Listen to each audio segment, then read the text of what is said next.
നെയ്മറിനെ കണ്ടല്ലേ, നെയ്മർ സ്വന്തം ഹെലികോപ്റ്ററാണ് ട്രെയിനിങ്ങിന് വരുന്നത്. അപ്പം അതുകൊണ്ട് തന്നെ ശാരീരികമായി മാനസികമായിട്ട് പ്രിപ്പയർ ചെയ്യുമ്പോൾ ഒരു ചാമ്പ്യൻ ജനിക്കുന്നത്. Football more than A game എന്നാണ് പറയാം. സ്വാതന്ത്ര്യ സമരം ആയിട്ട് ഒരു ഫുട്ബോളിനെ കാണുന്നവർ ഡിസിപ്ലിനുള്ള 90 മിനിറ്റ്സും ആ ഒരു കോൺസെൻട്രേഷൻ ചെയ്യുന്ന ഡിഫൻസ് ഉള്ള ടീമായിരിക്കും ഇത്തവണ കപ്പ് നേടുക. കാരണം സെന്റിമെന്റലായിട്ടാണ് എപ്പോഴും പറയുന്നത് റൊണാൾഡോയ്ക്ക് ഒരു കപ്പ് എന്ന് പറയുന്നത്. ISL സ്പോൺസർ ചെയ്യുന്ന ആൾക്കാരില്ലാത്ത അവസ്ഥ. 4 തവണ വേൾഡ് കപ്പ് നേടി ഇറ്റലി ക്വാളിഫൈ ചെയ്യാൻ പോലും സാധിക്കില്ല. നമ്മൾ അത്ഭുതപ്പെട്ടു ഈ കോച്ചിന്റെ ഇത്രയും പെർഫോമൻസ് ചെയ്യുന്ന പേര്. പക്ഷെ അദ്ദേഹം ടീമിൽ വന്നു കഴിഞ്ഞാൽ ഈ പറയുന്ന ഫോർമേഷൻ സിസ്റ്റത്തിനനുസരിച്ച് അദ്ദേഹത്തിന് കളിക്കാൻ സാധിക്കില്ല. Mbappe Messi പോരാട്ടമുണ്ട്. ISL വന്നതിന് ശേഷമാണ് ഡോക്ടർമാർ എഞ്ചിനീയർമാർ മക്കളെ കളിക്കാൻ പറ്റും. ഇന്ത്യ എപ്പോൾ വേൾഡ് കപ്പ് കളിക്കും? അപ്പം നമ്മുടെ പാഠ്യപദ്ധതിയിൽ കായിക വിഷയം ഇതാക്കാതെ ഒരിക്കലും നമ്മൾ വേൾഡ് കപ്പ് കളിക്കില്ല.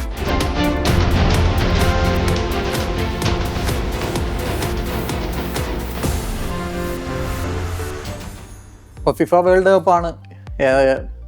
ഏതാണ് ഇഷ്ടപ്പെട്ട ടീമെന്ന് ഞാൻ ചോദിക്കുന്നില്ല, എങ്കിലും ആരായിരിക്കും കപ്പെടുക്കാൻ ഏറ്റവും സാധ്യത? ശരിക്കും പറഞ്ഞാൽ പ്ലെയർ വാല്യൂസ് അല്ലെങ്കിൽ പ്ലെയേഴ്സിന്റെ ക്വാളിറ്റി കൊണ്ട് നമ്മൾ നോക്കുകയാണെങ്കിൽ സ്പെയിനും ഫ്രാൻസും ഏറെ മുന്നിലാണ്. പക്ഷേ നമുക്ക് വേൾഡ് കപ്പ് പോലുള്ള ഒരു വേദിയിൽ എന്താ പറയുക, അർജന്റീന, ബ്രസീല്, ജർമ്മനി പോലുള്ള ടീമുകൾ ഒരിക്കലും തള്ളിക്കളയാൻ സാധിക്കില്ല. പക്ഷേ ആധുനിക ഫുട്ബോളിൽ കുറച്ചുകൂടെ വ്യത്യസ്തമായിട്ട് പുതിയ ടീമുകൾ നമുക്കറിയാം. കഴിഞ്ഞ തവണ മൊറോക്കോ അടക്കമുള്ള ടീമുകൾ അവർ ഇത്തവണയുണ്ട് മുമ്പിൽ തന്നെ. തീർച്ചയായിട്ടും അവരുടെ പെർഫോമൻസ് ഓരോ ടൂർണമെന്റ് കഴിയുന്നത് മെച്ചപ്പെട്ടുകൊണ്ടിരിക്കുക. അവര് പറഞ്ഞ പോലെ അവരുടെ പ്ലേയേഴ്സ് എല്ലാം വലിയ ലീഗുകളിൽ കളിച്ച് പെർഫോമൻസ് ചെയ്യുന്നതുകൊണ്ട് തന്നെ ഇത്തവണ അവർ ഒരു കപ്പ് ഫേവറേറ്റ് എന്ന് വേണമെങ്കിൽ നമുക്ക് പറയാൻ സാധിക്കും. കഴിഞ്ഞ വർഷം 4ാം സ്ഥാനത്ത് സെമി ഫൈനൽ കളിച്ച ടീമാണ്. പക്ഷെ മൊറോക്കോ ഇത്തവണ ഒരു കറുത്ത കുതിരകൾ എന്നുള്ളൊരു ലെവലായിട്ടാണ് വരുന്നതെന്ന് തോന്നുന്നു. ഞാൻ എപ്പോഴും നമ്മൾ പറയുന്നത് ഒരു പുതിയ രാജ്യം വരട്ടെ എന്ന് പറയുമ്പോൾ ആഫ്രിക്കൻ കൺട്രീസ് നമുക്കറിയാം. ഈ ആഫ്രിക്കൻ കൺട്രീസിന്റെ മാച്ചസ് നോക്കിയാൽ അറിയാം. അവരുടെ നമുക്കറിയാം നിരവധി തവണ നമ്മൾ കപ്പ് ഫേവറേറ്റുകളായിട്ട് വരുന്ന ടീമുകളെ അട്ടിമറിച്ചുകൊണ്ട് സെമി ഫൈനൽ, ക്വാർട്ടർ ഫൈനലൊക്കെ എത്തുന്ന ആഫ്രിക്കൻ കൺട്രീസിന്റെ സ്ട്രെങ്ത് ഉണ്ട്. ഇത്തവണത്തെ വേൾഡ് കപ്പിൽ തീർച്ചയായിട്ടും ആഫ്രിക്കൻ കൺട്രീസും മാത്രമല്ല ഏഷ്യൻ കൺട്രീസ് വരെ പെർഫോമൻസ് ചെയ്യാൻ സാധ്യതയുള്ള ഒരു വ്യത്യസ്തമായ ഒരു വേൾഡ് കപ്പ് ആയിരിക്കും. ജപ്പാനാണെന്ന് തോന്നുന്നു അതിൽ ഏറ്റവും കൂടുതൽ സാധ്യതയുള്ള ഒരു ടീമല്ലേ? ജപ്പാൻ ടെക്നിക്കലി ടാക്ടിക്കലി വളരെ ബ്രില്യൻ്റ് ആയിട്ടുള്ള, പക്ഷെ അവർക്ക് ഈ പറഞ്ഞ പോലെ ഫിസിക്കലി ഒരു പോരായ്മയാണ് പലപ്പോഴും അവരെ പിന്നോട്ട് നയിക്കുന്നത്. അവർ ഏത് വേൾഡ് കപ്പിലും അവരെ ഒരു ആരാധകരെ ഹൃദയം കീഴടക്കുന്ന ഒരു ടീമാണ്. പക്ഷേ കുറച്ചുകൂടെ നമ്മൾ ചിന്തിക്കുകയാണെങ്കിൽ സൗത്ത് കൊറിയയുടെ ഒരു പെർഫോമൻസ്, അവർ ഫിസിക്കലി സ്ട്രോങ് ആണ്. അത് മാത്രമല്ല ഒരു ഓർഗനൈസ്ഡ് അറ്റാക്ക്, അവർ ഡിഫൻസ് കളിക്കുന്നത് പോലെ തന്നെ അവർ കൗണ്ടർ അറ്റാക്ക് ഭയങ്കര സണ്ണാണല്ലോ അവരുടെ മെയിൻ ആയിട്ടുള്ള ഒരു. അപ്പോൾ അത് മാത്രമല്ല അവരെ ഇപ്പോൾ ഏകദേശം പ്ലേയേഴ്സും വിദേശ ലീഗുകളിൽ, യൂറോപ്യൻ ലീഗുകളിൽ കളിക്കുന്നതാണ്. അപ്പം അതിനോടൊപ്പം തന്നെ ഈ പറഞ്ഞ പോലെ അവരെ കൗണ്ടർ അറ്റാക്ക് വളരെ ഫാസ്റ്റ് മാത്രമല്ല അവരുടെ സ്ട്രെങ്തും ഇതൊക്കെ ഈക്വലി യൂറോപ്യൻ. അതാണ് ആ ഒരു സ്ട്രെങ്തും ഫിസിക്കും തീർച്ചയായിട്ടും കൊറിയ ഒരു വേറിട്ട ടീമായിട്ട്. ഇത്തവണ കൊറിയ മാത്രമല്ല നമ്മുടെ ഏഷ്യൻ കൺട്രീസിൽ നിന്ന് ക്വാളിഫൈ ചെയ്ത എല്ലാ ടീമുകളും ഞാൻ ചോദിക്കുന്നത് ഇതൊരു വ്യത്യസ്ത വേൾഡ് കപ്പ് ആയിരിക്കും. കാര്യം ഇവരൊക്കെ സെക്കൻഡ് റൗണ്ടിലേക്ക് നമുക്കറിയാം 1-2 ടീമിൽ വന്നാൽ ഭാഗ്യം എന്ന് ചിന്തിക്കുന്ന നടന്ന് ചിലപ്പോൾ ഇപ്പോൾ 5-6 ടീമെങ്കിലും സെക്കൻഡ് റൗണ്ട് ക്വാളിഫൈ ഉള്ള സാധ്യതയുണ്ട്. ഇപ്പം നമ്മൾ കഴിഞ്ഞ വർഷം വരെ നമ്മൾ നോക്കിക്കഴിഞ്ഞാൽ, അല്ലെങ്കിൽ കഴിഞ്ഞ ടൂർണമെന്റ് വരെ നോക്കിയാൽ 32 ടീം, ഇത്തവണ 48 ടീമാവുന്നു. അപ്പം പൊതുവിൽ ആളുകൾക്കുള്ള ഒരു സംശയം, ടൂർണമെന്റിന്റെ ശക്തി ചോരുമോ? അതായത് കുഞ്ഞൻ ടീമുകളും വലിയ ടീമുകളും തമ്മിലുള്ള മത്സരങ്ങൾ വരുമ്പോൾ ഒരു ആവേശം ചോരുമോ? അങ്ങനെയൊക്കെയുള്ള ഒരു സാധ്യതയുണ്ടോ? അതോ ഇത് ഈ ടീമുകളുടെ എണ്ണം കൂടുന്നത് ലോകകപ്പിന്റെ ഒരു ആവേശം കൂട്ടുവാണോ ചെയ്യുക? നമുക്കറിയാം വിവിധ വർഗം, വർണ്ണം, സംസ്കാരം ഇതൊക്കെ മിക്സ് ചെയ്യുന്നതിനോടൊപ്പം ഈ പറഞ്ഞതുപോലെ വളരെ ചെറിയ രാജ്യങ്ങൾ വരെ വേൾഡ് കപ്പിന് ക്വാളിഫൈ ചെയ്യുമ്പോൾ സ്വാഭാവികമായിട്ട് ആ രാജ്യങ്ങളുടെ ആൾക്കാർക്കും ഇതിൽ താല്പര്യം വരികയാണ്. നമ്മൾ മുമ്പ് ഐസ്ലൻഡിന്റെ കാര്യത്തിൽ അത് കണ്ടിരുന്നു. അപ്പോൾ 32 രാജ്യത്ത് നിന്ന് 40 വേൾഡ് കപ്പ് കളിക്കുമെന്ന് സ്വപ്നം കാണുന്ന ഇന്ത്യയെ പോലെ ഇത്രയും വലിയ രാജ്യങ്ങൾക്ക് ഇന്നും സാധിക്കാത്തടത്ത് ചെറിയ രാജ്യങ്ങൾ വരുമ്പോൾ അവരുടെ എക്സൈറ്റ്മെന്റ് മാത്രമല്ല അവരുടെ ആരാധകരുടെ കാര്യം. അവർ ക്വാളിഫൈ ആണെങ്കിൽ അവർ എന്തുമാത്രം ഹാർഡ് വർക്ക് ചെയ്തിട്ടുണ്ടോ, എത്രമാത്രം പാഷൻ ഉണ്ടോ, എത്രമാത്രം ഡ്രീം കണ്ടിട്ടുണ്ടോ, ആ ഡ്രീമിലേക്ക് എത്തിപ്പെടുമ്പോൾ തീർച്ചയായിട്ടും ആ രാജ്യം തന്നെ നമുക്കൊരു ആ ഒരു രാജ്യമാണ് അതിലോട്ട് വരുന്നത്. നമ്മുടെ ഈ കാത്തിരിപ്പാണ് പറയാം അവരുടെയൊക്കെ ഒരു ആവേശം എന്തായിരിക്കും. നമ്മളെ മലയാളികൾ നോക്കുക, ലോകത്ത് ഏത് രാജ്യം ജയിച്ചാലും ഫുട്ബോളിനെ ഹൃദയത്തോട് ഏറ്റുപിടിക്കുക, അവരുടെ കൂടി ടീമാണ്. അപ്പം നമ്മുടെ രാജ്യം ക്വാളിഫൈ ചെയ്ത് എന്തായിരിക്കും അവസ്ഥ? അപ്പോൾ അതേപോലെ ഓരോ രാജ്യങ്ങളും ക്വാളിഫൈ ചെയ്യാൻ വേണ്ടി എത്ര വർഷത്തെ എഫർട്ടാണ് ഈ പറയുന്ന പോലെ. ഈ ലോകം മൊത്തം അത് നമുക്ക് ഐക്യരാഷ്ട്ര സംഘടനയെക്കാളും കൂടുതലാണ് ഫുട്ബോളിൽ. അപ്പോൾ എത്രമാത്രം ഇത് കൂടുതൽ വൈഡ് ആവുകയാണ്. അപ്പോൾ ഞാൻ പറയുന്നത് കൂടുതൽ പാർട്ടിസിപ്പേഷൻ ഉണ്ടാവും, കൂടുതൽ വൈവിധ്യം ഉണ്ടാവും, നല്ലൊരു ഫുട്ബോൾ പ്രതീക്ഷിക്കാം. തീർച്ചയായിട്ടും ആ സ്പിരിറ്റ് കൂടുകയുള്ളൂ. അതും എനിക്ക് തോന്നുന്നത് ഈ 3 രാജ്യങ്ങളിലായിട്ട്, അമേരിക്ക, മെക്സിക്കോ, കാനഡ, 3 ടെറൈനാണ്. അപ്പോൾ ഈ 3 രാജ്യങ്ങളിലായിട്ട് നടക്കുന്നതും ടൂർണമെന്റിന്റെ ഒരു വൈവിധ്യവും ആവേശവും കൂട്ടും എന്ന് തോന്നുന്നു അല്ലേ? തീർച്ചയായിട്ടും. അപ്പോൾ 3 രാജ്യങ്ങളുടെ വ്യത്യസ്തമായ ശൈലിയിലുള്ള അല്ലെങ്കിൽ ജനം രാജ്യത്തിൻ്റെ ആ ഒരു അറിയാലോ ആ ഒരു ഫീലിങ്സ് അല്ലെങ്കിൽ അവരുടെ എക്സ്പ്രഷൻസ് അവരുടെ സാംസ്കാരികപരമായ വ്യത്യസ്തങ്ങൾ ഇതൊക്കെ മനസ്സിലാക്കാനും ഇതൊരു നമുക്കറിയാം ഈ ആഘോഷമാണ്. വേൾഡ് കപ്പ് എന്ന് പറയുന്നത് ഒരു ആഘോഷമാണ്. ആഘോഷത്തിന് പങ്കെടുക്കാൻ പോകുന്ന ആൾക്കാർക്ക് അത് ലാഭം ഉണ്ടാക്കുള്ളൂ. നേരത്തെ പറഞ്ഞ പോലെ ഒരു രാജ്യത്താണെങ്കിൽ ആ രാജ്യത്തെ കുറിച്ച് മാത്രമേ പഠിക്കാൻ സാധിക്കൂ. ഇപ്പം 3 രാജ്യങ്ങളെ കുറിച്ച് പഠിക്കാനും അതും ലോകമഹാശക്തികളാണ്. വൈവിധ്യമാർന്ന തരത്തിലുള്ള നമുക്കറിയാം മെക്സിക്കോ പോലുള്ള രാജ്യങ്ങളുടെ വ്യത്യസ്തമായ രീതിയിലുള്ള ശൈലികൾ, സംസ്കാരങ്ങൾ ഇതൊക്കെ പഠിക്കുമ്പോൾ കുറച്ച് ഇത് രണ്ടും കൂടെ കായികവും സാംസ്കാരികമായിട്ടുള്ള ഡിഫറൻസ് വരുമ്പോഴത്തേക്കും തീർച്ചയായും ഈ ഫുട്ബോൾ ലോകകപ്പ് വളരെ നല്ലൊരു രസകരമായ അനുഭവമായിരിക്കും. അതിലൊരു ഒരു ആശങ്കയുള്ളത് ഈ പ്ലേയേഴ്സിന്റെയും ടീമിന്റെ ഒക്കെ യാത്രകൾ വളരെയധികം കൂടും. ഇപ്പൊ കാനഡയിൽ ഒരു മത്സരം, അത് കഴിഞ്ഞിട്ട് മെക്സിക്കോയിലേക്ക് പോകണം, പിന്നെ തിരിച്ച് USA ചിലപ്പോൾ വരേണ്ടി വരാം. അപ്പം ഈ ഒന്നാമത് ഒരു ഭയങ്കര ഹ്യൂമിഡ് ആയിട്ടുള്ള ഹോട്ടായിട്ടുള്ള ഒരു ക്ലൈമറ്റ് ആണ് ഇപ്പോൾ ആ ഒരു അമേരിക്കൻ ഭൂപ്രദേശത്ത്. അത് പ്ലേയേഴ്സിനെ ബാധിക്കാൻ സാധ്യതയുണ്ടോ? ഇതിനെ മറികടക്കാൻ വേണ്ടിയൊക്കെ എല്ലാ ടീമുകൾക്കും പറ്റും. ഇപ്പോൾ കഴിഞ്ഞ വട്ടം നമ്മൾ സൗദിയിൽ അർജന്റീന ആദ്യത്തെ മാച്ചിന് വന്ന് കളിച്ച അനുഭവം, സൗദിയല്ല ദോഹയിൽ കളിച്ച അനുഭവം നമുക്ക് ഓർമ്മയുണ്ട്. അർജന്റീന പതറിപ്പോയി. അപ്പോൾ അത്തരത്തിൽ ടീമുകളെ ഇത് ബാധിക്കാൻ സാധ്യതയുണ്ടോ? അല്ലെങ്കിൽ ടീമുകൾ ഇതിനെ മറികടക്കാൻ സാധ്യതയുള്ള ടീമുകൾ ഏതൊക്കെയായിരിക്കും? നമുക്ക് ഒരിക്കലും ഇല്ല എന്ന് പറയില്ല, അത് ബാധിക്കും. പക്ഷേ ഫുട്ബോൾ എന്ന് പറഞ്ഞാൽ അവിടെയാണ് വേറിട്ട് നിൽക്കുന്നത്. അതായത് ഓരോ രാജ്യങ്ങളും പ്രിപ്പയർ ചെയ്യുന്ന പ്രിപ്പറേഷൻ ഉണ്ട്. പ്രീ സീസൺ അല്ലെങ്കിൽ പ്രീ മാച്ച്. നമ്മൾ എന്തിനാണ് ഈ ഫ്രണ്ട്ലി മാച്ചസ് വയ്ക്കുന്നത്? നമ്മുടെ സ്ട്രെങ്തും വീക്ക്നെസ്സും മനസ്സിലാക്കാനാണ്. അതുപോലെ തന്നെ കാലാവസ്ഥ അതേ സാഹചര്യങ്ങൾ ക്രിയേറ്റ് ചെയ്ത് അല്ലെങ്കിൽ അതായത് സാഹചര്യങ്ങൾ ഉള്ള സ്ഥലങ്ങളിൽ പോയി ട്രെയിൻ ചെയ്ത് കാലാവസ്ഥയായിട്ട് പൊരുത്തപ്പെടും. പിന്നെ ട്രാവലിംഗ്, നമ്മൾ ഇന്ന് പണ്ട് നമ്മൾ നടന്നും ബസ്സിലൊക്കെ പോയി ഫുട്ബോൾ കളിക്കുന്നു. ഇന്ന് അങ്ങനെയല്ല, ഫ്ലൈറ്റിലാണ് പോയി. അപ്പൊ ഈ ഇന്ന് അഡ്വാൻസ്ഡ് ആയി, വേൾഡ് അഡ്വാൻസ്. സ്വന്തം ഫ്ലൈറ്റിലാണ് എല്ലാ ടീമുകളും. നമ്മള് നെയ്മറിനെ കണ്ടല്ലേ, നെയ്മർ സ്വന്തം ഹെലികോപ്റ്ററാണ് ട്രെയിനിങ്ങിന് വരുന്നത്. അപ്പം അതുകൊണ്ട് തന്നെ അതിനോടൊപ്പം തന്നെ അവരെ ഹെൽത്ത് കണ്ടീഷൻ അറിയാനും അവർക്ക് എന്താണ് അവരുടെ ശരീരത്തിൽ വന്ന മാറ്റങ്ങളും, ഒരു കളി കളിക്കുമ്പോൾ അവൻ്റെ ഇഞ്ചുറി പ്രിവെൻഷൻ എങ്ങനെയാണ്, ഇഞ്ചുറി ഉണ്ടായാലും അവൻ എത്ര പെട്ടെന്ന് റിക്കവർ ആക്കി എടുക്കണം. അപ്പം ഇങ്ങനെയുള്ള ആധുനികമായ ലോകത്ത് ഇതൊന്നും ഒരു പ്രശ്നമല്ല. ഇതൊക്കെ അവിടെ മാനേജ് ചെയ്യുന്ന ടീമാണ് ചാമ്പ്യന്മാരാവുന്നത്. ഒരു ചാമ്പ്യൻ ജനിക്കുന്നത് അവൻ്റെ മാക്സിമം എഫർട്ടും ആ ഒരു ഇത് വരുമ്പോഴാണ്. അതിനുവേണ്ടി ഉള്ള സ്വപ്നം കാണുന്നത്, അതിനുവേണ്ടി പ്രിപ്പയർ ചെയ്യുന്നത്, ശാരീരികമായും മാനസികമായിട്ട് പ്രിപ്പയർ ചെയ്യുമ്പോഴാണ് ഒരു ചാമ്പ്യൻ ജനിക്കുന്നത്. അപ്പോൾ അവസാന നിമിഷം വരെ അവൻ അതിന് നേടണമെങ്കിൽ തീർച്ചയായിട്ടും അവൻ ഇതെല്ലാം പ്രിപ്പയർ ചെയ്തിട്ട് തന്നെ വരുള്ളൂ. അതുകൊണ്ട് തന്നെ ഇതങ്ങനെ ഒരു പ്രത്യേകമായ ഒരു രാജ്യത്തിന് നമുക്ക് ഇത് ചെയ്യാൻ പറ്റില്ല. നമ്പർ കൂടി 23, 26 ആക്കി. പിന്നെ ഇടവേളകളുണ്ട്. കളിയുടെ സമയത്ത് പണ്ട് നമ്മൾ കളിക്കുന്ന സമയത്ത് 45 മിനിറ്റ് കളിച്ചു കഴിഞ്ഞാൽ ഒരു ഉള്ളി വെള്ളം കുടിക്കാൻ പറ്റും. അതിനിടയ്ക്ക് ഡ്രിങ്ക്സ് ബ്രേക്ക് ഉണ്ട്. അപ്പൊ അതുകൊണ്ട് ഇത് കളിക്കാരെ ബാധിക്കുമെന്ന് ഞാൻ ഒട്ടും വിശ്വസിക്കുന്നത്. പിന്നെ അമേരിക്കയിലുള്ള ഇത്രയും ടെക്നോളജി ഡെവലപ്പ് ചെയ്ത ഒരു കൺട്രിയിൽ തീർച്ചയായിട്ടും അതിനുള്ള പ്രതിവിധികൾ ഉണ്ടായിട്ടുണ്ടാവും. പ്ലേയേഴ്സിനെ സഹായിക്കുന്ന, ഫുട്ബോളിനെ സഹായിക്കുന്ന തരത്തിലുള്ള എന്തായാലും ഒരു പുതിയ തരം വേൾഡ് കപ്പ് തന്നെയാണ് ഞാൻ പ്രതീക്ഷിക്കുന്നത്. അതിൽ ഈ ടെക്നോളജിയുടെ കാര്യം പറഞ്ഞുകൊണ്ടാണ് ഈ വേൾഡ് കപ്പിന്റെ ഒരു സവിശേഷതയായിട്ട് പറയുന്നത് വാർ കൂടുതലായിട്ട് ഉപയോഗിക്കുന്നു. ഇപ്പോൾ കോർണർ കിക്കുകൾ എടുക്കുന്നത് പോലും അത് ലീഗലാണോ എന്ന് കൃത്യമായിട്ട് നോക്കും. അല്ലെങ്കിൽ ത്രോ ഇൻ കറക്റ്റ് 5 സെക്കൻഡിനുള്ളിൽ എറിയുന്നുണ്ടോ, ഗോൾ കീപ്പർ സമയം പാഴാക്കുന്നുണ്ടോ, അങ്ങനെയൊക്കെയുള്ള കാര്യങ്ങളൊക്കെ ഇത്തവണ വിശദമായി പരിശോധിക്കും, കാർഡ് കൊടുക്കും. അങ്ങനെ കുറെ പുതിയ നിയമങ്ങളും ഒക്കെ മാറ്റങ്ങളൊക്കെ വരുന്നുണ്ട്. ഇപ്പം ഈ ഒരു ടെക്നിക്കൽ അഡ്വാൻറ്റേജും അതോടൊപ്പം തന്നെ ചിപ്പ് ഘടിപ്പിച്ച ഒരു ബോളിലാണ് ഇത്തവണ മത്സരം നടക്കുന്നത്. ബോളിൻ്റെ സ്പിന്നും വേഗതയും എല്ലാം കൃത്യമായിട്ട് അത് മോണിറ്റർ ചെയ്യും. അപ്പോൾ ഈ ടെക്നിക്കൽ അഡ്വാൻറ്റേജ് ഈ ലോകകപ്പിന് എത്രത്തോളം കൂടുതൽ ഹെൽപ്പ് ചെയ്യും? തീർച്ചയായിട്ടും കളി വളരെ ഫാസ്റ്റ് ആവും. കാരണം നേരത്തെ നമുക്കറിയാം ഗോൾ കീപ്പേഴ്സ് ഒരു ഗോൾ നേടിക്കഴിഞ്ഞാൽ സ്വാഭാവികമായിട്ടും എതിർ ടീം വളരെ സ്ട്രോങ് ആണെങ്കിൽ എങ്ങനെയെങ്കിലും ഒരു ഗോൾ നേടിക്കഴിഞ്ഞാൽ നമ്മുടെ മൗറിഞ്ഞോയുടെ ബെസ്റ്റ് പാർക്കിംഗ് ശൈലി തന്നെ ഒരു എക്സാമ്പിൾ. അതേ രീതിയിൽ ഡീപ്പ് ഡിഫെൻഡിങ്ങിൽ നിന്നുകൊണ്ട് എല്ലാ നമ്പേഴ്സും മാക്സിമം ഉപയോഗിച്ചിട്ടുണ്ട്. അതിനിടയ്ക്ക് ടൈം വേസ്റ്റ് പോലുള്ള കാര്യങ്ങൾ ഗോൾ കീപ്പർ കളി തീരാനായിട്ടുണ്ട് പിന്നെ പറയാൻ വേണ്ട, ഭയങ്കര ആ ഒരു ഇതൊന്ന് മാറി ശരിക്കും കളി വളരെ ഫാസ്റ്റ് ആക്കും.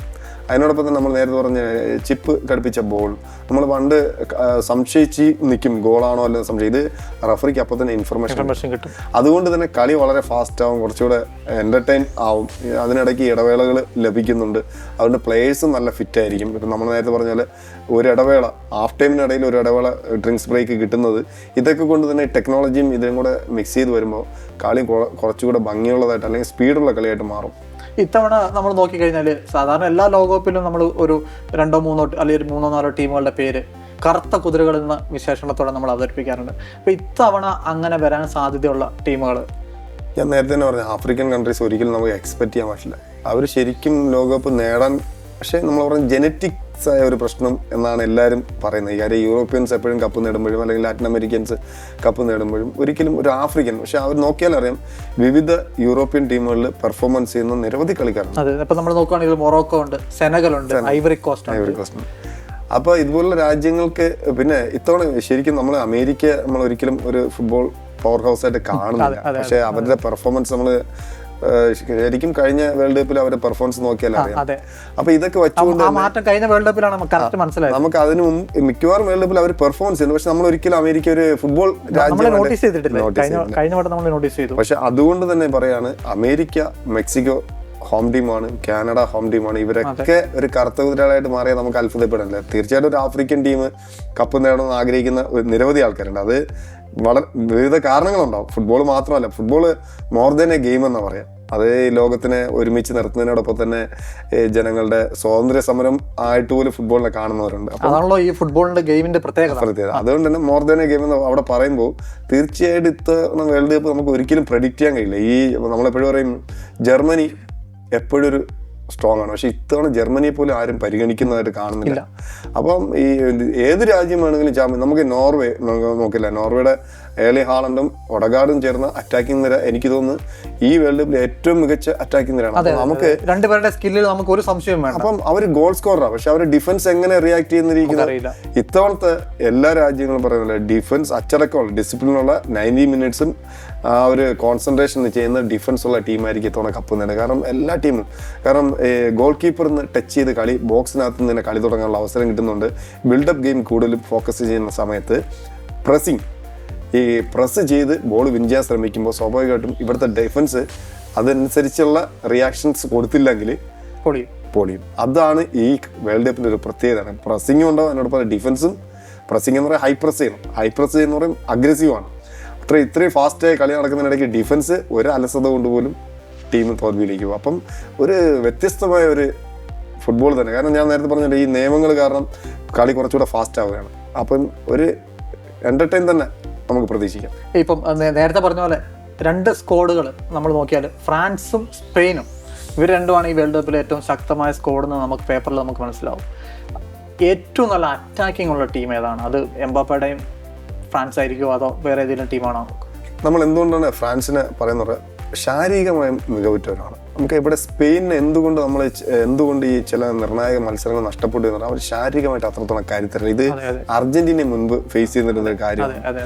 അപ്പൊ യൂറോപ്യൻ പ്ലേയേഴ്സ് എപ്പോഴും ഫിസിക്കൽ കൂടുതൽ പ്രാധാന്യം കൊടുത്തുകൊണ്ട് കളിക്കുന്ന മാച്ചസ് വരുമ്പോൾ അവിടെയാണ് ഈ ടാലൻസുകൾ പതറിപ്പോകുന്നത്. കാരണം ഈ പറഞ്ഞ യമാൽ, ഗാവി, പെഡ്രി ഇവരൊക്കെ നോക്കിയ സൈസ് വളരെ ചെറിയ. നിക്കോ വില്യംസ് വേറിട്ട് നിൽക്കുന്നു, ഫെറാൻ ടോറസും മാൽമോ അറ്റാക്കിംഗ് നിരയിൽ ശരിക്കും പറയും നല്ല ഭംഗിയുള്ള ബ്യൂട്ടിഫുൾ ആയിട്ട് കളിക്കുന്ന അറ്റാക്കേഴ്സ് അവരാണെങ്കിലും റിസൾട്ട് കൊണ്ടുവരുന്നത് തീർച്ചയായിട്ടും ഈ ഫിസിക്ക് ബോക്സിനകത്ത് അവിടെയാണ് പലപ്പോഴും. പക്ഷെ നമുക്കറിയാം ടിക്കി ടാക്ക ഇതിൽ കൂടെ വേൾഡ് കപ്പ് നേടിയ, യൂറോപ്യൻ കപ്പ് നേടിയ, ഒരേ വർഷം തന്നെ നേടിയ സ്പെയിൻ നമുക്ക് ഓർമ്മയുണ്ട്. അപ്പം മനോഹരമായ ഫുട്ബോൾ കളിച്ച മനോഹരമായ അറ്റാക്കേഴ്സ് ഉള്ള തീർച്ചയായിട്ടും അവർക്ക് തന്നെ. പക്ഷെ മറുവശത്ത് ഫ്രാൻസിനൊക്കെ ഡംബലെ പോലെ യന്ത്രം പോലെ 90 മിനിറ്റ് വാശിയോടുകൂടി ഞാനാണ് ലോകത്തെ ഏറ്റവും മികച്ചെന്ന് തെളിയിക്കാന്ന് എംബാപ്പെ, ഡംബലെ വേൾഡ് ബാലൻഡോർ നേടിയ ഡംബലെ, ഒപ്പം തന്നെ തുറാം സ്ട്രൈക്കറിൽ തുറാം അടക്കമുള്ള. പിന്നെ മിഡിലേക്ക് വന്നു കഴിഞ്ഞാൽ നല്ല ശക്തമായ നിങ്ങൾക്ക് അറിയാം ഇവരെ ഫിസിക്ക് നോക്കുക. ഇവരെ ഫിസിക്ക് കമ്പയർ ചെയ്യുമ്പോൾ നമുക്ക് ഒരിക്കലും അവിടെയാണ് അതേ ഫിസിക്ക് ഇവർക്ക് ഡിഫൻസിലും ഉണ്ട്. പക്ഷേ സ്പെയിനിന്റെ ഡിഫൻസിൽ അത്രയും ഫിസിക്കുള്ള ആൾക്കാരില്ല. അതാണ് ഫിസിക്കൽ കണ്ടീഷന്റെ അഡ്വാൻറ്റേജ് ആണ് പലപ്പോഴും യൂറോപ്യൻ ടീംസ്. ഇപ്പൊ ഇറ്റലി വിൻ ചെയ്യുമ്പോഴും നമ്മൾ നോക്കിയാൽ അറിയാം, ജർമ്മനി വിൻ ചെയ്യുമ്പോൾ നോക്കിയാൽ അറിയാം, ഒരു പരിധി വരെ അർജന്റീനയും നോക്കിക്കഴിഞ്ഞാൽ ഫിസിക്കലി എപ്പോഴാണ് അവർ സ്ട്രോങ് ആയിരിക്കും. വേൾഡ് കപ്പ് വരുമ്പോൾ ഈ സ്കോട്ട്ലൻഡ് ഒക്കെ പോലും കളിക്കുന്നത് ഈ ഫിസിക്കൽ ഗെയിമിന്റെ അല്ലെങ്കിൽ അവരുടെ ഒരു ഫിസിക്കിന്റെ അഡ്വാൻറ്റേജ് വെച്ചിട്ടാണ്. അവിടെയാണ് ചില സ്കില്ലുകൾ ഒരു നിമിഷം കൊണ്ട് മെസ്സിയെ പോലുള്ള ടാലൻസുകൾ ചില സമയങ്ങളിൽ കളി മാറ്റിമറിക്കുന്നത്. ഈ 90 മിനിറ്റും കളിക്കുന്നത് അവിടെയാണ് ഈ ലോക താരങ്ങൾ. ഇത്തവണ നമ്മൾ നോക്കേണ്ട പോർച്ചുഗൽ എപ്പോഴും നമ്മൾ പറയുന്ന പോലെ പണ്ട് പറയുന്ന പോർച്ചുഗൽ യൂറോപ്പിലെ ബ്രസീലാണ്. Luis Figo, Rui Costa, Conceicao, Nuno Gomes അടക്കമുള്ള ഭയങ്കര പ്രഗത്ഭരായ ബ്യൂട്ടിഫുൾ ഫുട്ബോൾ കളിക്കുന്ന ടീമായിരുന്നു. അവരൊക്കെ ക്ലബ്ബ് തലത്തിലൊക്കെ വളരെ ലെജൻഡ് ആയിട്ട് മാറുകയും ചെയ്തു. പക്ഷെ അവർക്ക് ഒരിക്കലും കപ്പ് നേടാൻ സാധിച്ചു. പക്ഷെ ഇത്തവണ നമ്മൾ പറയുന്നല്ലോ സെന്റിമെന്റൽ ആയിട്ടാണ് പോലും പറയുന്നത് റൊണാൾഡോയ്ക്ക് ഒരു കപ്പ് എന്ന് പറയുന്നത് പേപ്പറിൽ ഏറ്റവും ശക്തമായ സ്കോഡുകളാണ്. തീർച്ചയായിട്ടും അവർ നല്ലൊരു കാര്യം. ബ്രൂണോ ഫെർണാണ്ടസ് മാഞ്ചസ്റ്റർ യുണൈറ്റഡിനെ നയിച്ച രീതി കണ്ടല്ലാതെ നവസിന്റെ PSG പെർഫോമൻസ് നോക്കിയാൽ അറിയാം. എക്സ്പീരിയൻസ്ഡ് ആയ ഇവിടെയൊക്കെ വരുന്നത് ഞാൻ നേരത്തെ പറഞ്ഞ ഡിഫൻസ് ഏറ്റവും കൂടുതൽ കൃത്യമായിട്ട് ആരാണോ ഡിഫൻസീവ് ലൈനും ഷേപ്പും മെയിൻറ്റെയിൻ ചെയ്യുന്നത്, കോൺസെൻട്രേഷനോടെ നിൽക്കുന്നത്, അവിടെയാണ് വ്യത്യാസം വരാൻ. അവിടെ ഈ റൂബർട്ട് ഡിയാസ് ഒക്കെ നയിക്കുന്ന പോർച്ചുഗലിന്റെ ഡിഫൻസും ശക്തമാണ് തീർച്ചയായിട്ടും. പക്ഷെ ഞാൻ നേരത്തെ പറഞ്ഞതാണ് അവർ കുറച്ചുകൂടി സ്റ്റൈലിഷ് ഗെയിം. അപ്പൊ ഈ വിങ്ങേഴ്സ് ഒക്കെ അറ്റാക്കിന് പോകുന്ന സമയത്ത് ഡിഫൻസിന്റെ കോൺസെൻട്രേഷൻ അല്ലെങ്കിൽ ബാലൻസ് ഒന്ന് പാളിയാൽ കാര്യം വേൾഡ് കപ്പാണ്. എതിരെ കളിക്കുന്ന പ്രതിഭാതന്റെ കളിക്കാരാണ്. ഈ വേൾഡ് കപ്പിന്റെ ഹീറോകളാണ്. അപ്രസക്തരായി നിൽക്കുന്ന താരങ്ങൾ ഹീറോകളാണ്. നമ്മളുടെ സ്കിലാച്ചി, സാൽവദോർ സ്കിലാച്ചി കളിക്കാൻ അവസരമില്ലാതിരുന്ന വിയാലി എന്ന് പറഞ്ഞ കളിക്കാൻ പരിക്ക് പറ്റിയപ്പോൾ മാത്രം വേൾഡ് കപ്പിലോട്ട് വന്ന് അത് അയാളുടെ പ്രായം നോക്കുക. റോജർ മില്ല 42-ാമത്തെ വയസ്സിൽ വന്ന് സ്കോർ ചെയ്യുന്നു. അപ്പോൾ ഇതുപോലെ അത്ഭുത പ്രതിഭകൾ എപ്പോഴും ഉദിച്ചു വരാം. ഇപ്പം ഈ നമ്മളിപ്പോൾ സ്ട്രൈക്കർമാരുടെ കാര്യം പറഞ്ഞു, മിഡിൽ വന്നു കഴിഞ്ഞാൽ സ്പെയിൻ തന്നെയാണോ ഏറ്റവും ശക്തമായ ടീം? അതായത് ഗാവി, പെഡ്രി, റോഡ്രി, ഈ ഒരു ത്രയം വരുന്ന സ്പെയിൻ ആണോ മിഡിലെ ഏറ്റവും നല്ല ടീം? ശരിക്കും മിഡ്ഫീൽഡ് ഹബ്ബ് കൂടുതലുള്ളത് നമ്മൾ പോർച്ചുഗൽ. പക്ഷേ ഇവര് ഇതിന്റെ ഒരു ഒത്തിണക്കം ഒരു വലിയ ഘടകമാണ് അവര് സ്ഥിരമായിട്ട്. പക്ഷെ നമ്മൾ ഇവിടെ നോക്കേണ്ടതാണ് ഈ ഫിസിക്കലി ഉള്ളൊരു ഡിസഡ്വാൻറ്റേജ് സ്പെയിനിനെ ബാധിക്കും. കാരണം ഇവരെല്ലാം യങ്സ്റ്റേഴ്സ് ആണ്. ശാരീരികമായിട്ട് ഇപ്പോൾ നമ്മൾ ഇനിയസ്റ്റ, സാവിയെ പോലെ അതേ മാതിരിയുള്ള ഗാവിയും പെഡ്രോയും കളിക്കുന്നത് നല്ല സ്റ്റൈലിഷ് ആയിട്ട് ബ്യൂട്ടിഫുൾ ഫുട്ബോളാണ്. പക്ഷേ ഈ പ്രശ്നം ഫുട്ബോളിൽ വിൻ ചെയ്യുമ്പോൾ ഹെൽത്തിനൊരു ഇമ്പോർട്ടൻ്റ് ഘടകമാണ്. ഫിസിക്കലി ഉള്ള അഡ്വാൻറ്റേജ് ഇപ്പോൾ നമ്മൾ പറഞ്ഞ ഹൈ ബോൾ കളിക്കുക അല്ലെങ്കിൽ റഫായിട്ടുള്ള ടാക്ലിങ്, ഇതൊക്കെ വരുമ്പോഴത്തേക്കും പതറിപ്പോവും. അവിടെ മാത്രമാണ് ശരിക്കും സ്പെയിൻ എന്ന് പറഞ്ഞാൽ ഏറ്റവും ബ്യൂട്ടിഫുൾ ഫുട്ബോൾ കളിക്കുന്ന ടാലൻസുകളുടെ ഒരു പൂളാണ്. അതെ അതെ. ഇപ്പം ഈ സ്പെയിൻ്റെ കാര്യം എടുത്താലും ഫ്രാൻസിന്റെ കാര്യം എടുത്താലും പൊതുവിൽ യൂറോപ്യൻ ടീമുകൾക്ക് ഇവർക്ക് ഈ ക്ലബ്ബ് മത്സരങ്ങൾ അല്ലെങ്കിൽ ക്ലബ്ബ് തലത്തിലുള്ള ഇവരുടെ ഒരു സ്ട്രോങ് ഡൊമൈൻ ഉണ്ടല്ലോ. ഇപ്പോൾ ലാ ലീഗ് ആയിക്കോട്ടെ, ഇംഗ്ലീഷ് പ്രീമിയർ ലീഗ് ആയിക്കോട്ടെ, ബുണ്ടസ് ലീഗ് ആയിക്കോട്ടെ, സിരിയ ആയിക്കോട്ടെ, ഇതാണോ സത്യത്തിൽ ഈ യൂറോപ്യൻ ഫുട്ബോളിനെ വളർത്തുന്നത് അല്ലെങ്കിൽ യൂറോപ്യൻ ടീമുകളെ ഇത്ര കരുത്ത്? കാരണം നമ്മൾ ഇപ്പം നോക്കിക്കഴിഞ്ഞാൽ ബ്രസീലിയൻ ലീഗോ അർജന്റീനിയൻ ലീഗോ ഇതൊന്നും ആരും ചർച്ച ചെയ്യാറില്ല, യൂറോപ്പിൻ്റെ അത്രയും ശക്തമല്ല. അപ്പം ഈ യൂറോപ്യൻ ഫുട്ബോളിനെ ശക്തിപ്പെടുത്തിയതിൽ ഈ ക്ലബ്ബുകൾക്ക് വലിയ റോളുണ്ടോ? തീർച്ചയായിട്ടും. കാരണം മണി വളരെ ഇമ്പോർട്ടൻ്റ് ആണ്. ഇപ്പം ഞാൻ പറഞ്ഞില്ല, റിയൽ മാഡ്രിഡും ബാഴ്സലോണയൊക്കെ കളിക്കാരെ എവിടെ നിന്നാണ് കൊണ്ടുവരുന്നത്? Latin America. നമുക്ക് അറിയാം അത്ലറ്റിക്കോ മാഡ്രിഡ് എന്ന ടീം കൂടുതൽ നോക്കിയാണ് അർജന്റീനക്കാർ. അപ്പം അവര് ചെയ്യുന്നത് അവിടെ നിന്നുള്ള നല്ല ഏറ്റവും മികച്ച കളിക്കാരെ ഇവിടെ ചെറിയ പ്രായത്തിൽ കൊത്തിക്കൊണ്ട് അവരെ കൊണ്ടുവരുന്നു, അവരെ ഇവിടെ സ്റ്റാർ ആക്കുന്നു. അപ്പോൾ അവരെ കളി എന്താണെന്ന് ഇവർ പഠിക്കുന്നു. അപ്പോൾ യൂറോപ്യൻ ഫുട്ബോളിനെ കളി കുറച്ചുകൂടെ ശരിക്കും പറഞ്ഞാൽ സാമ്പത്തിക നേട്ടത്തിന് വേണ്ടി കളിക്കുന്ന ബ്രസീലിലെയും എന്തുകൊണ്ട് നമ്മൾ ബ്രസീൽ ലീഗോ അല്ലെങ്കിൽ ഇന്ത്യയിൽ പോലും നിങ്ങൾക്ക് അറിയാം ISL സ്പോൺസർ ചെയ്യുന്ന ആൾക്കാരില്ലാത്ത അവസ്ഥ. അപ്പം സ്വാഭാവികമായിട്ടും ഏറ്റവും കൂടുതൽ പൈസ ഇൻവെസ്റ്റ് ചെയ്യുന്ന രാജ്യങ്ങളിൽ ഫുട്ബോളിന് വേണ്ടി ഇൻവെസ്റ്റ് ചെയ്യുന്ന ഇംഗ്ലണ്ട്, സ്പെയിന്, ഇറ്റലി പോലെ. ഇപ്പൊ ഇറ്റലിയിൽ സാമ്പത്തികമായിട്ട് ബുദ്ധിമുട്ട് വന്നപ്പോഴാണ് അവിടുത്തെ ക്ലബ്ബുകളുടെ സ്റ്റാൻഡേർഡ് കുറയുകയും ആ രാജ്യത്തിന് 4 തവണ വേൾഡ് കപ്പ് നേടി ഇറ്റലി ക്വാളിഫൈ ചെയ്യാൻ പോലും സാധിക്കുന്നില്ല. അപ്പൊ ഫിനാൻസ് ഒരു ഇമ്പോർട്ടന്റ് ഘടകമാണ്. അപ്പൊ ഏറ്റവും മികച്ച താരങ്ങളെ ബ്രസീലിൽ നിന്നും അർജന്റീനയിൽ നിന്നും ലാറ്റിൻ അമേരിക്കയിൽ നിന്ന് കൊണ്ടുവരുന്നു, ആഫ്രിക്കയിൽ നിന്ന് കൊണ്ടുവരുന്നു. അപ്പൊ ഇതെല്ലാം കളിക്കുന്ന യൂറോപ്പിലാണ്. അപ്പൊ അവരുടെ കളി ഓരോ കോച്ചസും നമ്മളും എല്ലാം കാണുന്നു. അപ്പോൾ അവരുടെ അഡ്വാൻറ്റേജും ഡിസഡ്വാൻറ്റേജും അവരുടെ സ്ട്രെങ്തും വീക്ക്നെസ്സും ഒക്കെ മനസ്സിലാക്കി കഴിഞ്ഞാൽ അവർക്കെതിരെ പെർഫോമൻസ് നമുക്ക് ഈസിയാണ്. നമുക്കിപ്പോൾ എതിരാളി എന്താ ചെയ്യണമെന്ന് നമുക്ക് മുൻകൂട്ടി അറിയാമെങ്കിൽ അതിനനുസരിച്ച് അവരെ ബ്ലോക്ക് ചെയ്യാനുള്ള മാർഗം കണ്ടുപിടിച്ച് കഴിഞ്ഞാൽ പിന്നെ എതിർ ടീം പൊളിഞ്ഞല്ലോ. അപ്പോൾ ആ ഒരു അഡ്വാൻറ്റേജ് യൂറോപ്യൻ ടീമുകൾക്കുണ്ട്. അവിടെയാണ് ഈ പറയുന്ന പോലെ മെസ്സിയെ പോലുള്ള അത്ഭുതങ്ങൾ സൃഷ്ടിക്കുന്ന ടാലന്റ് കൊണ്ട് മറഡോണ. പക്ഷെ അവരൊക്കെ യൂറോപ്പിൽ വരുന്നിട്ടുണ്ട്. ഇപ്പം ഈ നമ്മൾ ലാറ്റിൻ അമേരിക്കൻ രാജ്യങ്ങൾ എടുത്തു കഴിഞ്ഞാൽ മുമ്പ് Brazil, Argentina, Colombia, Peru, Chile, Ecuador ഇതിനൊക്കെ വലിയ മത്സരങ്ങളുള്ള ടീമുകളായിട്ട് കണക്കാക്കിയിരുന്ന ഒരു സമയം ഉണ്ടായിരുന്നു. പക്ഷെ ഇപ്പം നമ്മൾ നോക്കിക്കഴിഞ്ഞാൽ ബ്രസീൽ അല്ലെങ്കിൽ അർജന്റീന 2 ടീമിലേക്ക് അല്ലെങ്കിൽ കൊളംബിയ 3 ടീമിലേക്ക് ലാറ്റിൻ അമേരിക്കൻ ഫുട്ബോളിൻ്റെ ഒരു ശക്തി ഒതുങ്ങിപ്പോയി അല്ലെങ്കിൽ ചോർന്നു പോയി. അപ്പോൾ ഈ ലാറ്റിൻ അമേരിക്കൻ ഫുട്ബോളിൻ്റെ ഈ ഒരു നാശം അത് ഫുട്ബോളിൻ്റെ ഗെയിമിനെ, സൗന്ദര്യത്തെ ഒക്കെ എങ്ങനെയാണ് ബാധിച്ചത്? നമ്മൾ ഉറുഗ്വ എന്ന് പറഞ്ഞ രാജ്യത്ത് വേൾഡ് കപ്പ് ചാമ്പ്യന്മാരാണ്. ഒപ്പം തന്നെ ഉറുഗ്വയുടെ 4-5 രാജ്യങ്ങൾ, ചിലി ഇടയ്ക്ക് നല്ല സ്ട്രോങ് ആയിട്ട് കളിച്ചു വന്ന രാജ്യമാണ്.